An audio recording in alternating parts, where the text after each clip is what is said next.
আচ্ছা, mango ice cream কার কার পছন্দ বলেন তো? আমার তো অনেক পছন্দ। তো পছন্দ যখন বানিয়ে ফেললাম, আর আমের সিজনে ম্যাঙ্গো আইসক্রিম বানাবো না সেটা হতে পারে? তো আজকে যখন ম্যাঙ্গো আইসক্রিম বানিয়েছি, তো আপনাদের সঙ্গে একটু শেয়ার করার জন্য চলে আসলাম। আর আইসক্রিমটা দেখে নিশ্চয়ই বুঝতে পারছেন এটা কতটা পারফেক্ট হয়েছে। তো চলেন কীভাবে বানিয়েছি সেটা একটু আপনাদের সঙ্গে শেয়ার করি। তো এখানে আমি 2টা পাকা আম নিয়েছি। আমগুলো কিন্তু খুবই মিষ্টি আর একদম পাকা ছিল। তো এটা আমি হাত দিয়ে আমের আটি থেকে আমগুলো একদম বের করে নিচ্ছি। তারপর ওগুলো এক সাইডে রেখে দেব। তারপর আমি একটা মালাই তৈরি করব। তো এখানে আমি গুঁড়ো দুধ নিচ্ছি 4 টেবিল চামচের মতোই, মানে একটু একটু উঁচু উঁচু করে গুঁড়ো দুধটা নিচ্ছি চামচের। তারপর নিব কর্নফ্লাওয়ার নিয়েছি 1 টেবিল চামচের মতো। তো এগুলো এখন আমি ভালো করে মিশিয়ে নিব। আমি কিন্তু এখনও গ্যাসটা ধরাইনি। তো এখন এগুলো সবগুলো একসঙ্গে মিশিয়ে তারপর এখানে আমি নর্মাল পানি দিয়ে দেব। পানি বড় 1 কাপের মতোই দিয়েছি। তো এখন পানি দিয়ে ভালো করে দুধ আর কর্নফ্লাওয়ারটা মিশিয়ে তারপর আমি চুলাটা ধরিয়ে দেব। তো চুলাটা কিন্তু একদম হাই হিটে রাখবো না, মিডিয়ামে রাখবো। তারপর এটা কন্টিনিউ কিন্তু নাড়তে থাকতে হবে। তো আমি এখনও চুলা ধরাইনি, যে এখন ধরিয়ে দিলাম। তো এটা আমি নাড়তে থাকবো, যাতে যেহেতু এখানে কর্নফ্লাওয়ার দেওয়া হয়েছে এটা কিন্তু নিচের তলাটা ধরে যেতে পারে।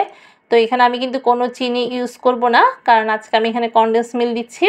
আর কনডেন্স মিল্ক দিলে কিন্তু মালাইটা অনেক বেশি টেস্ট হয়। তো এখানে আমি 3 টেবিল চামচের মতো কনডেন্স মিল্ক নিয়েছি। এখন পুরোটা আমি ঢেলে দিচ্ছি। তো কনডেন্স মিল্কটাও আমি এই দুধের মিশ্রণের সঙ্গে ভালো করে মিশিয়ে নিব। তারপরে একটু ঘন হয়ে আসলেই মালাইটা আমি নামিয়ে ফেলবো। তো ওই যে দেখেন আমি কিন্তু কন্টিনিউ নাড়াতেই আছি। তো আমের সিজন থাকতে থাকতে কিন্তু সবাই একবারই আইসক্রিমটা বানিয়ে ফেলবেন, এটা কিন্তু অনেক বেশি টেস্ট হয়। তো এখন এটা আমি আরেকটু ঘন হলে নামিয়ে ফেলবো। আর এটা চুলোতে একটু পাতলা লাগছে, এটা নামিয়ে রাখার পর কিন্তু 10-15 মিনিট পর আরও অনেকটা ঘন হয়ে যাবে। তো এই যে আমি ঠান্ডা করে নিলাম এটা। আর আমের যে কাপ বের করেছিলাম ওগুলো এখন ব্লেন্ডারে এই দুধের মালাই শুদ্ধ একটু ব্লেন্ড করে নিব। এই যে ব্লেন্ড করে নেওয়ার পর এরকম হয়েছে। তো এখানে অনেকখানি হয়েছে, আমি পুরোটা কিন্তু ইউজ করব না, অর্ধেকটা ইউজ করবো আর অর্ধেকটা আমি রেখে দেবো, পরে আবার আইসক্রিম বানানো যেতে পারে এটা দিয়ে। তো এখানে আমি এই কাপে 1 কাপ নিয়েছি হুইপ ক্রিম। আর আমি তো টপিক্যালের ক্রিমটা ইউজ করি, সেটা আপনাদেরকে আগেও বলেছিলাম।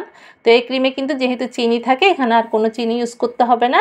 আর এই ক্রিমটা কিন্তু একটু বরফ থাকা অবস্থায় নিতে হবে। তো এখন আমি 2 মিনিটের মতো এটা বিটার দিয়ে বিট করে নিচ্ছি। খুব বেশি বিট করার প্রয়োজন নেই, যেহেতু এটা আমি আইসক্রিম বানাবো। তো এই জন্য 2 মিনিট বিট করলে হয়ে যাবে। তো আমার একবার কিন্তু বিট করে আমি এখন যে আমের একটা মিশ্রণ বানিয়েছিলাম মালাই দুধ দিয়ে, তো এটা এখন অল্প অল্প করে মেশাবো। আর একটু একটু করে বিটার মেশিন দিয়ে বিট করে নিব। মানে টোটাল 5 মিনিটের মতো বিট করলে হবে, এর থেকে বেশি বিট করার কিন্তু প্রয়োজন নেই, কারণ এটা তো আমি আইসক্রিম বানাচ্ছি, সেজন্য খুব বেশি বিট করার প্রয়োজন নেই। তো আমার বিট কিন্তু মোটামুটি হয়ে আসছে। এই যে দেখেন একটা ক্রিমি ক্রিমি ভাব চলে আসছে। আর ওই যে আমার বাকি অর্ধেকটা রয়ে গেছে, আমি যে একটা মিশ্রণ বানিয়েছিলাম মালাই দিয়ে, সেটা আমি রেখে দেবো। এখন আমি এই যে এগুলো আইসক্রিমের বক্সে ঢেলে নিচ্ছি। তো আইসক্রিমের বক্সে আমি ফুল দিব না, অল্প অল্প করে দিব। আর এখানে আমি কিছু আম কেটে রেখেছিলাম ছোট ছোট টুকরো করে, তো সেটাও আমি দিয়ে দিব। তো এটা কিন্তু পুরোটাই অপশনাল। তো আমি এখানে বক্সে একবার দিয়ে তো এখন আমি একটু ট্যাপ করে নিলাম। তারপর আমি যে ছোট ছোট টুকরো করে নিয়েছিলাম ওগুলো একটা একটা করে দিয়ে দিচ্ছি। মানে আইসক্রিমটা যখন খাবেন তখন আসলে আমটা মুখে পড়বে, খুবই ভালো লাগবে। এটা পুরোটাই অপশনাল, এটা আপনারা চাইলে দিতেও পারেন, নাও দিতে পারেন। মানে আমি আমার মতো করে দিয়েছি। তবে খেতে খুবই ভালো লেগেছিলো, দেওয়ার পর মানে আমি যখন খেয়েছি খুবই ভালো লেগেছে। তো আমি আবার অল্প ঢেলে দিচ্ছি আইসক্রিমটা, মানে আইসক্রিমের যে মিশ্রণটা ঢেলে দিচ্ছি। আবার আমি একটু ট্যাপ করে নিব, আবার এখানে আমের যে টুকরোগুলো দিয়ে দিব। তো এটা পুরো 1 লিটারের মতো আমার আইসক্রিম হয়েছে। আপনারা তো দেখতে পাচ্ছেন এটা 1 লিটারের বক্স ছিল একটা।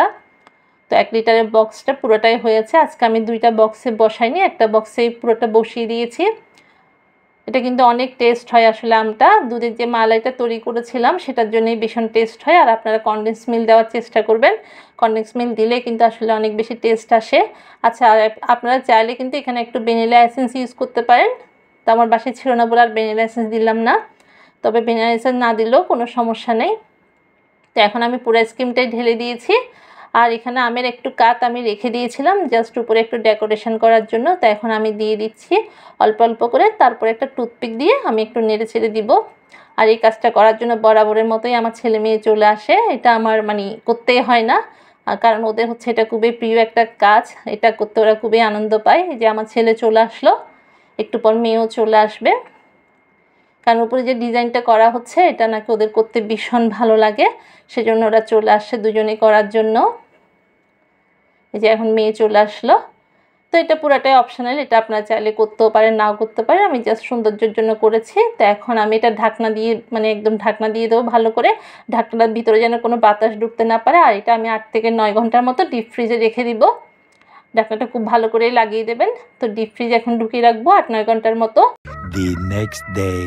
তো আমি এটা তারপর দিন সকালে বের করেছি, বের করে কিন্তু সঙ্গে সঙ্গে খুলে নিয়ে আমি এটা 10 মিনিটের মতো রেখে দিয়েছিলাম যাতে একটু মানে ঠান্ডা ভাবটা চলে যায়। তো এখন 10 মিনিট পর আমি খুলছি, খুলে একটু দেখেন উপরে দেখে বোঝাচ্ছে একটু সফট হয়ে আসছে। তো এখন আমি আপনাদেরকে কেটে দেখাচ্ছি, এটা দেখেন। আর এই যে ম্যাঙ্গোর টুকরোগুলো দিয়েছিলাম এই টুকরোগুলো দেখা যাচ্ছে, মানে এটা খেতে আসলে অনেক টেস্ট হয়েছিল।